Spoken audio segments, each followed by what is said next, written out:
Ni Bonaventura Ferdinand Mwalongo, katibu mkuu wa shirika la dawa asilia na ulinzi wa mazingira Tanzania.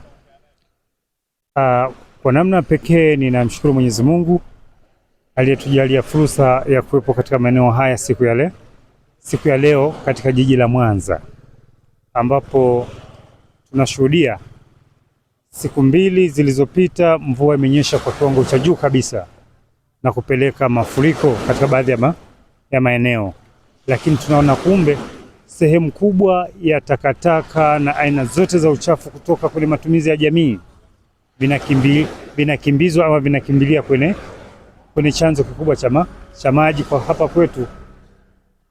Kwa hapa kwetu msingi ni hili ziwa Victoria. Ziwa Victoria ambalo linatuunganisha na mataifa mbalimbali barani Afrika. Ukitizama Misri na nchi nyingine zinategemea maji ya ziwa hili. Mto Nile ni kitu muhimu sana. Lakini jambo la pili ambalo nimeshuhudia, tunaona kuna taka nyingi zimejikusanya. Hili linatupa kazi na jukumu la pamoja. Maafisa wote wanaoshughulika na masuala ya mazingira na wadau wa mazingira kwamba tuna kazi ya kufanya. Huu ni uchafu. Bahari na ziwa linajitahidi kutema uchafu, yani kutenganisha kati ya maji safi na machafu na takataka, kwa kurudisha tena takataka zilikoanzia. Tunatakiwa tusafishe, kwa sababu sehemu ya ziwa ni sehemu ya makazi ya viumbe muhimu, hasa samaki, kuna ndege, kuna aina ya nyoka, kuna mimea iliyoko katika ziwa yenye matumizi mbalimbali, yenye matumizi ya dawa, yenye matumizi kwa makazi ya viumbe wengine wanaoishi ziwani. Ni muhimu viumbe hawa kupata kinachostahili kulingana na mazingira yao ya uasili wao. Kwa hiyo uchafuzi wa mazingira ni changamoto kubwa inayotukabili sote, hasa wakati huu wenye mabadiliko makubwa ya tabia ya nchi. Kuna takataka mbalimbali, chupa za plastiki ambazo zinaleta madhara kwa viumbe kama samaki, ambao ni hitaji muhimu sana kwa binadamu. Lakini pia usalama katika maji ya mwanzo kabisa yanatokezea hayawi katika hali ya usafi na ubora unaostahili. Kwa hiyo tubadilike kama kanda ya ziwa na watu wote walio kando ya ziwa Victoria. Ni muhimu tuyatumie haya maji kwa maendeleo yetu inavyostahili, kwa shughuli za kilimo. Lakini Victoria ni chanzo kinachotegemewa cha kunywesha maji sehemu kubwa ya nchi.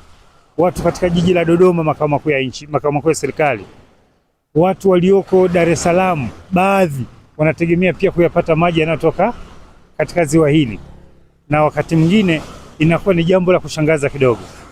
Tumepita katika baadhi ya wilaya za mkoa wa Mwanza na Mara, wananchi walio karibu kabisa na kando ya ziwa wanakosa maji. Hii kwetu ni changamoto kubwa ambayo kama serikali na wadau wote tunataka tuitizame kama ni fursa muhimu ya kutatua changamoto ya maji kwa wananchi wetu. Lakini labda tumepita maeneo mbalimbali, tumejionea kuna kama vile maji yametuama kutoka ziwani, na hili linachangiwa na kitu gani?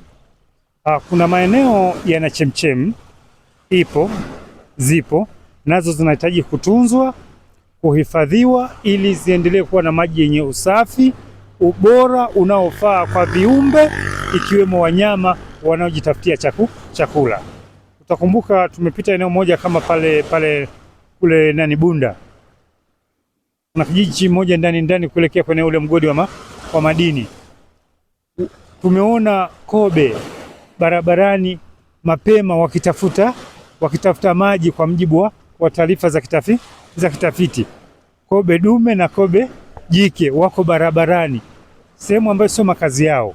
Kwa kitendo hicho tu kinaonyesha kwamba iwe ni binadamu, iwe ni mnyama, iwe ni ndege, anapokosa mahitaji yake ya kimsingi katika maeneo yake ya asili, anajihangaisha kutafuta mahitaji ya kuishi katika mazingira mapya, hata yale asiyoyazoea, bila kujali athari anazoweza kukutana nazo. Vivyo hivyo binadamu akikutana na changamoto zisizokuwa za kawaida za kiikolojia, ana uwezo wa kutoka eneo moja kwenda eneo jingine bila kujali athari atakazokutana nazo. Kuna watu watakaopotea, kuna watu watakaokufa, na kuna watu watakaotoa majawabu kwamba nini walikutana nacho. Zote hizo zitakuwa ni sehemu ya majumuisho ya utafiti, hatimaye unaotuletea taarifa mpya kwa ajili ya binadamu tunaoishi leo na watakaoishi siku za usoni.